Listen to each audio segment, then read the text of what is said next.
अस्सलाम वालेकुम जी।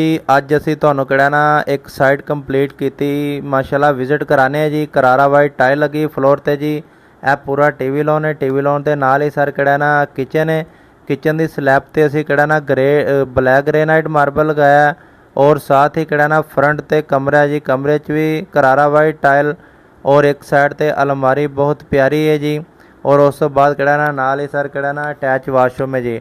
Attach washroom है और इहदे विच किहड़ा ना बहुत ज़्यादा मेहनत की है। निशा करयान का काम शम बहुत अच्छा म्यारी काम शम सर किया जी। ठीक है। और इहदे नाल सर किहड़ा ना दूसरा एक कमरा है जी। कमरे दे विच करारा वाइट टाइल है। सीलिंग वर्क बहुत अच्छा दिता गया। लाइटिंग शैटिंग सब काम माशाल्लाह बहुत प्यारा होया जी। इहदे नाल भी एक वाशरूम है जी। शावर एरिया असी वुडन फ्लोर का किया जी। माशाल्लाह देखो तुहानू प्यारा लगा होएगा। और लैज वाल बनाई है। सामने वेंटी दी है। माशाल्लाह काम शाम अच्छा लगा तो वीडियो अनुसार लाइक शाइक ज़रूर करना।